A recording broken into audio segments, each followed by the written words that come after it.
할렐루야. 성경 암송하심으로 새벽 기도회를 시작하겠습니다. 너희는 사도들과 선지자들의 터 위에 세우심을 입은 자라. 그리스도 예수께서 친히 모퉁이 돌이 되셨느니라. 그의 안에서 건물마다 서로 연결하여 주 안에서 성전이 되어가고 너희도 성령 안에서 하나님이 거하실 처소가 되기 위하여 그리스도 예수 안에서 함께 지어져 가느니라. 아멘. 하나님의 말씀은 누가복음 24장 36절에서 53절의 말씀입니다. 제가 읽을 때에는 44절에서 49절까지 읽도록 하겠습니다. 또 이르시되 내가 너희와 함께 있을 때에 너희에게 말한 바 곧 모세의 율법과 선지자의 글과 시편의 나를 가리켜 기록된 모든 것이 이루어져야 하리라 한 말이 이것이라 하시고 이에 그들의 마음을 열어 성경을 깨닫게 하시고 또 이르시되 이같이 그리스도가 고난을 받고 제3일에 죽은 자 가운데에서 살아날 것과 또 그의 이름으로 죄사함을 받게 하는 회개가 예루살렘에서 시작하여 모든 족속에게 전파될 것이 기록되었으니 너희는 이 모든 일의 증인이라. 볼지어다 내가 내 아버지께서 약속하신 것을 너희에게 보내리니 너희는 위로부터 능력으로 입혀질 때까지 이 성에 머물라 하시니라. 아멘. 이 땅에 존재하는 교회의 사명은 예수를 전하는 것입니다. 예수가 메시아 곧 그리스도이며 온 인류의 죄를 대속한 구원자이심을 전하는 것입니다. 그렇기에 교회는 증인 공동체입니다. 본문 48절에서 주님이 이렇게 말씀하시죠. 너희는 이 모든 일의 증인이라. 여기서 말한 이 모든 일은 44절에서 47절 말씀으로 곧 예수의 죽음과 부활 그리고 예루살렘에서 시작된 복음 전파입니다. 교회는 바로 이 일의 증인으로 부르심을 받은 존재입니다. 예수님이 오셔서 새 언약을 성취하시기 전에는 이스라엘이 증인이었죠. 하지만 이스라엘은 이 부르심에 신실하지 못했습니다. 죄로 가득한 어두운 세상 속에서 하나님의 말씀에 순종하고 하나님이 주시는 복을 통하여 세상을 비추는 빛으로 부르심을 받았지만 신실하지 못했습니다. 하나님께 속한 구별된 백성으로 살아가는 것이 아니라 이방인들과 다를 것이 없는 사람으로 살아갔습니다. 그렇기에 이 사명은 그리스도를 통하여 새롭게 형성된 이스라엘, 즉 영적 이스라엘인 교회에게 주어졌습니다. 교회는 적극적으로 예수의 죽음과 부활을 전하는 일에 힘을 써야 합니다.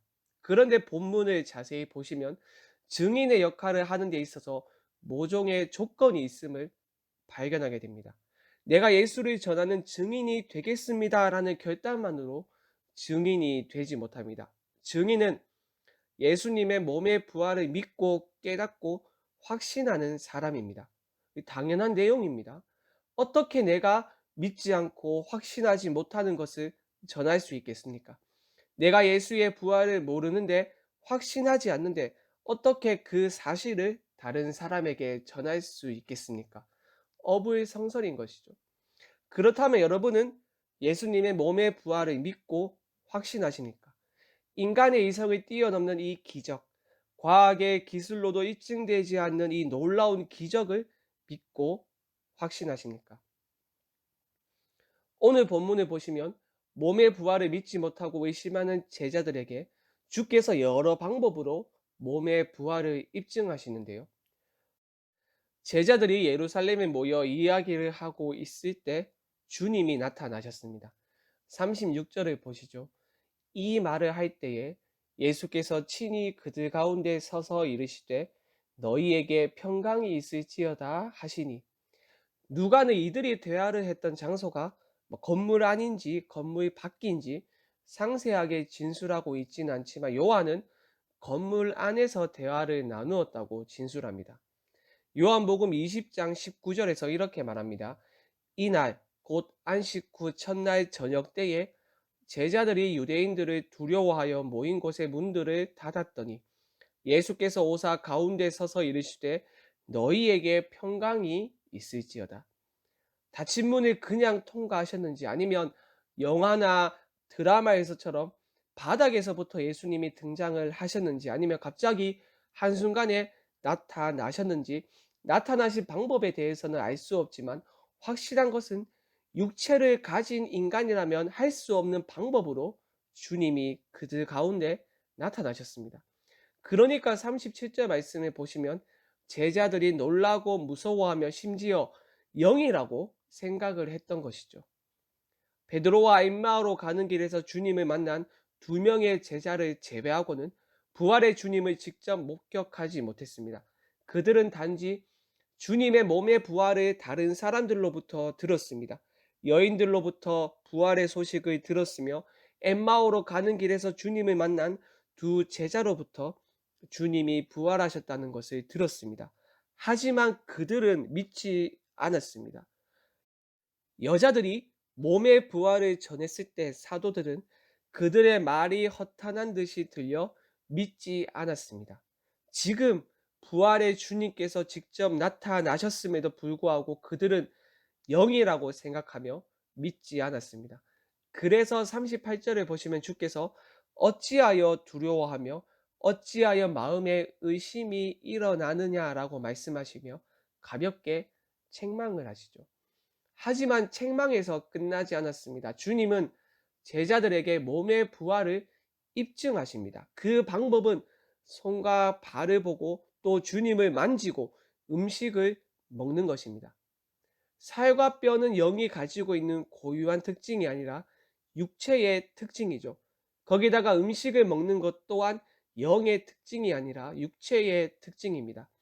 여기까지만 해도 충분히 몸의 부활을 믿을 수 있을 것 같습니다. 게다가 주께서 손과 발을 보여주셨는데, 손과 발을 보여주셨다는 것은 무엇을 의미하겠습니까? 십자가에 못 박힐 때 생긴 못자국을 의미하겠죠.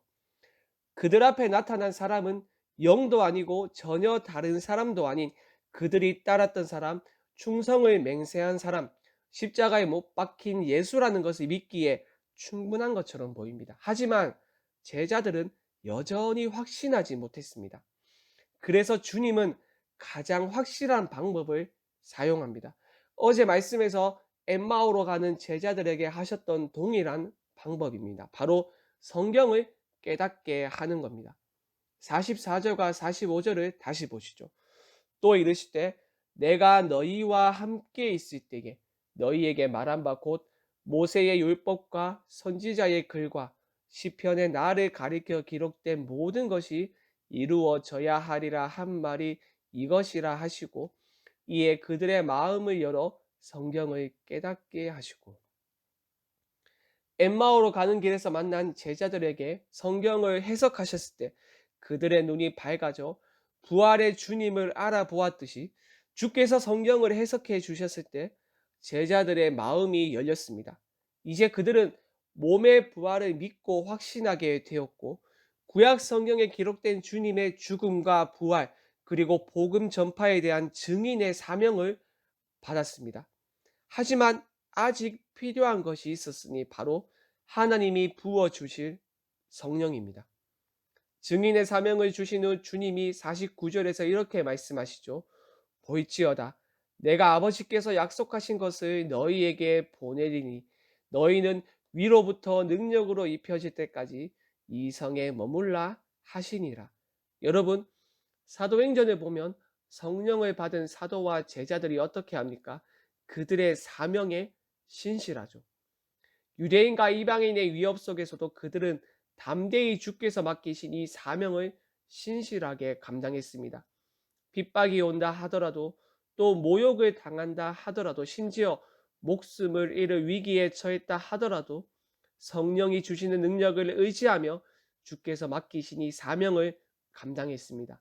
그들이 이 목숨도 아끼지 않고 이 사명에 신실할 수 있었던 이유가 무엇입니까? 바로 부활을 믿고 확신했기 때문입니다. 몸의 부활을 믿지 못했다면, 확신하지 못했다면 사명에 신실하지 못했겠죠. 하지만 몸의 부활을 확신했기에 신실할 수 있었습니다. 부활을 믿고 확신할 때에는 수동적이었지만 그 후에는 능동적으로 또 적극적으로 증인의 사명을 감당했습니다. 사랑하는 여러분, 우리는 어떻습니까?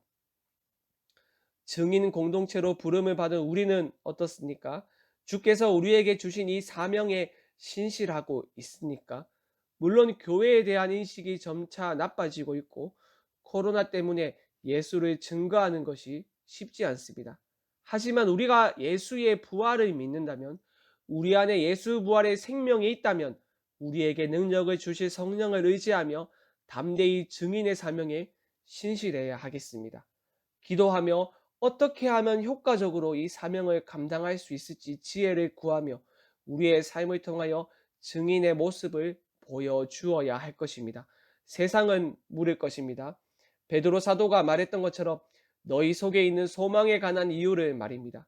그때 우리의 입을 열어 예수의 죽음과 부활을 전하면 되는 것입니다.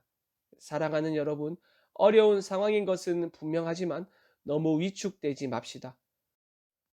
우리 교회가 성령을 의지하여 부활의 주님을 증거함으로써 예수 부활의 생명이 살아서 약동하는 증인 공동체로 세워지길 바랍니다. 말씀 생각하며 합심으로 기도하겠습니다. 주께서 우리에게 주신 증인의 사명을 신실하게 감당할 수 있도록 붙들어 주시옵소서. 우리 안에 부활에 대한 확신이 있게 하시고 능력의 성령을 의지하게 하여 주시옵소서. 화요일은 장년부와 양육가정을 위하여 기도하는 날입니다. 말씀과 기도를 통하여 거룩의 능력을 회복하는 성도들이 되게 하여 주시옵소서. 또한 리더들이 예수 그리스도의 심장으로 영혼들을 섬기게 하여 주시옵소서. 마지막으로 코로나 사태를 속히 종식시켜 주시옵소서. 이 일을 통하여 한국교회가 다시 복음으로 돌아가게 하여 주시옵소서. 이 외에도 각자의 기도 제목을 가지고 자유롭게 기도하시면 되겠습니다. 주님의 이름을 한번 부르고 자유롭게 기도하겠습니다. 주여.